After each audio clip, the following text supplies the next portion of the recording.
If you ask the restaurant owners who make over $200,000 a year in profit per location, how do you do it? They will all tell you that they use their P&L review process every month to keep prime costs low and maximize profits.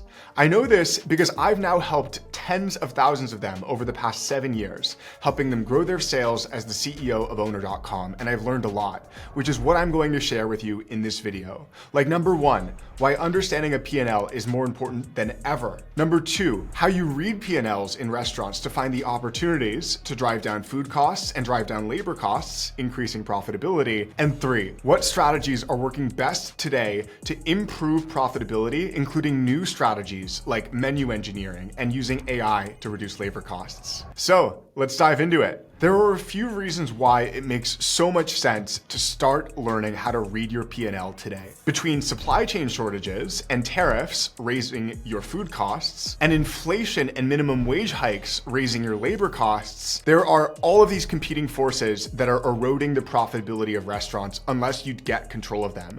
And that's what a P&L enables you to do. Track and control these different input costs into your business so that you can increase your profitability. Let's get into how you read your restaurant's P&L. I'll put an example on screen for you to follow. You'll notice that this P&L has 4 parts, and this is the right way to break down your restaurant's sales and costs. Sales, cost of goods sold, labor costs, and other costs are the 4 parts. The first part is the sales section. The total sales is the most obvious, which is the total amount of income that you made this month, but it gets broken down into 4 categories: the food category, the soft drink category, the alcohol category, and the merchandise category. Then the second part of your P&L is what's called the COGS, your cost of goods sold. Your COGS need to be broken down into the exact same categories that your sales is broken out in. Usually, the biggest categories are the prices of your food, beverages, alcohol, and merchandise. The reason you need the categories in sales and cost of goods sold to match is so that you can see how much your food costs are for each category you're selling, to identify the problems and the areas of opportunity for you to double down into in the next step. That means you should not let your bookkeeper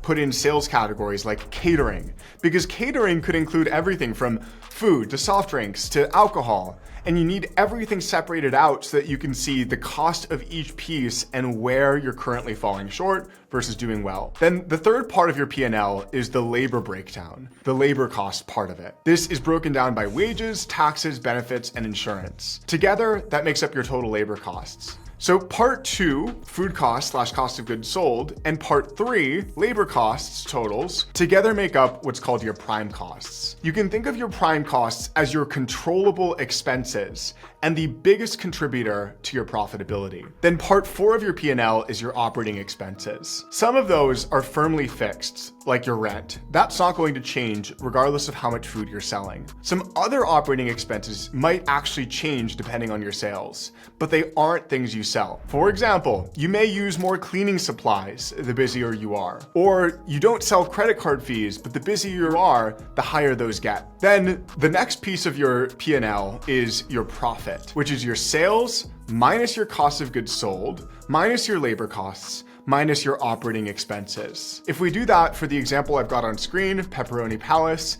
we get less than $10,000 in profit. As you're making your P&L as easy to read and useful as possible, here are the keys to send to your bookkeeper to follow. 1, you've got to make sure that sales and cost of goods sold perfectly match up. As you see on screen, you should also have 2 columns for each month in the P&L. For the right column of each month, have the dollar figure in sales or cost that category represents. For the left column of each month, have a percentage figure. This enables you to track what percent each category makes up of your sales and your costs over time, which, as you're about to see, is really helpful for engineering your business to drive more profits. Then the third is thinking of the food costs and the labor costs as your controllable expenses, not the fixed costs. The reason you think of those as your controllable expenses and not the operating expenses is that the operating expenses are way harder to control. For For example, it's almost impossible to renegotiate rent with your landlord. So stay focused on the food and labor costs that are going to be the biggest drivers of your profitability. Now that you know how to read your P&L, let's talk about the 3 rules to ensure that you're following the best practices for driving a 6-figure income from your restaurant, and then we'll talk about the ways that you can actually move those numbers using the latest strategies. Let's start by coming back to the most important thing: your prime costs. There are 3 things you need to know about your prime costs. The first thing is that the ideal food cost is less than 30% of your sales. The ideal labor cost is also less than 30% of your sales. 3, the ideal total prime costs, which is labor plus food, is less than 60% of your sales if you want to make a 6-figure income from your restaurant. That is the rule. The most successful restaurant owners read their P&L while they're asking themselves the question, what else can I do to lower my overall prime costs? Or how else can I reduce my labor costs or food costs? One of the ways to do that is with something called menu engineering. The key strategy behind menu engineering in your restaurant is this: every restaurant has some items that have a significantly lower food cost and higher profit margin than the others. For example, if I owned a pizza restaurant, my food costs for my soft drinks and beverages would be around 15%. Every time a customer adds a soft drink to their meal, that simple addition can increase the profitability of that order, lowering the overall food costs as a percent of sales, because it drives up sales with that beverage being added, but reduces the overall average food costs. Other low food cost items beyond beverages are appetizers and desserts, which make great upsell items. If you think of McDonald's, they famously do this, because at first glance, McDonald's seems like it's a burger restaurant. But if you look at their numbers, most of their profit comes from fries, soft drinks, and McCafe coffee, not from burgers. Their whole guest experience at McDonald's is designed to get guests to buy those higher margin items to reduce their overall food costs.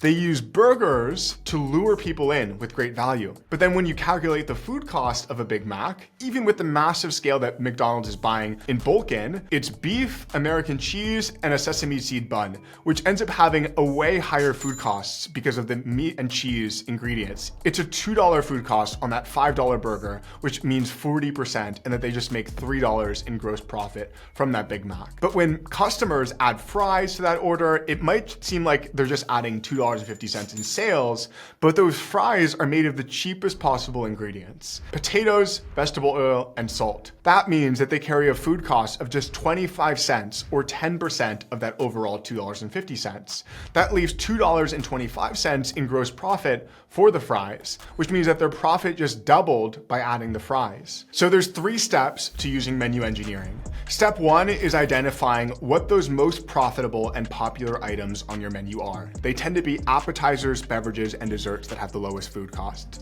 Step 2 is building the human systems around pushing those items. That means things like having your servers trained on upselling and incentivized on upselling appetizers, beverages, and desserts. It also means step 3, using systems, technology, automation, and menu design to push those low food cost, high margin items. Have your menu specifically designed to promote your appetizers, or have your online ordering system and branded mobile app automatically make suggestions to guests on the items that they should be pairing with the entrees that they're adding in order to blend down the overall food costs. Between each of those 3 steps, you're going to see that you're pushing more of those high profit, low food cost items, and that your overall food cost as a portion of sales is coming down. Let's talk about the ways to reduce the other half of prime costs, the labor cost half. Labor costs include everything from salaries and wages to employee training.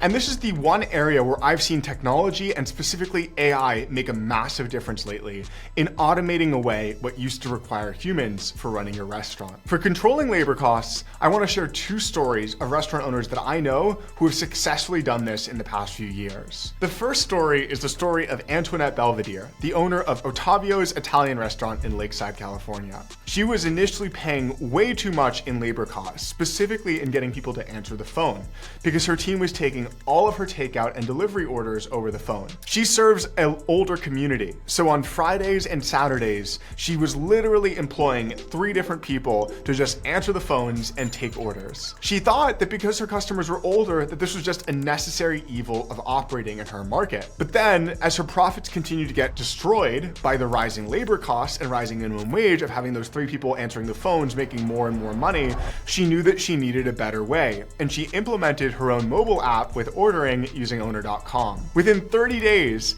50% of her takeout volume was flowing through her app and website instead of phone orders, which has now become more than 80% 3.5 years later. This not only increased her sales by $25,000 per month, but also reduced her labor costs dramatically. The other great story on this front is the story of Mo Faraj from Talkin' Tacos. What's wild about Mo's story is that he actually pays his staff more. He maintains an average labor cost of 23% across his restaurants, with about 20 employees per location. The way he does that, even though he pays his staff 50% more than the minimum wage, is that he uses AI and ordering technology to automate away the vast majority of ordering within his restaurant. He uses kiosks in his actual four walls to reduce the need for a cashier. And he has such a popular mobile app, also using Owner.com, that it drives him more than $1 million a year in overall volume that would otherwise have to be processed through a human. That means that he's able to pay his staff 50% more than minimum wage, which also means that his average employee tenure is about 1 year and 10 months, which is 3 times higher than the industry average in fast casual. That's helped him streamline his operations, reduce his training costs, and provide better guest experiences because the employee base isn't turning over every few months. Mo's great P&L management has helped Talkin' Tacos skyrocket. They've gone from $1.8 million in annual sales at their first location to over $60 million in sales across more than 20 locations, with profit margins averaging more than 25%. Here's the craziest part about Mo's restaurant. Every month, when Mo pulls those 25% profit margins, he gets even more money to spend on marketing and advertising. He then reinvests those profits into marketing, so he gets more customers.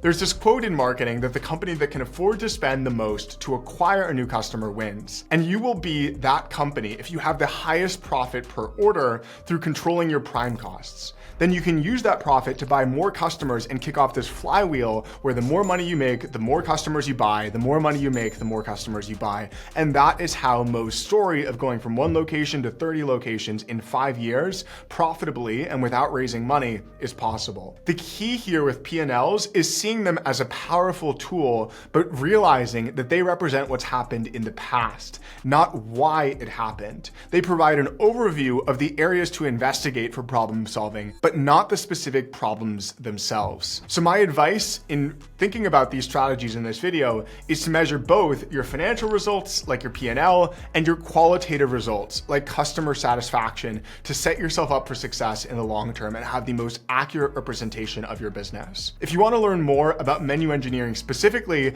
I made a whole video talking about well more than just what we covered in this one. So click to the right of me there on the menu engineering video to see how the best restaurant owners use menu engineering to double their profits. I hope to see you around here more soon and hope you have a great rest of your day.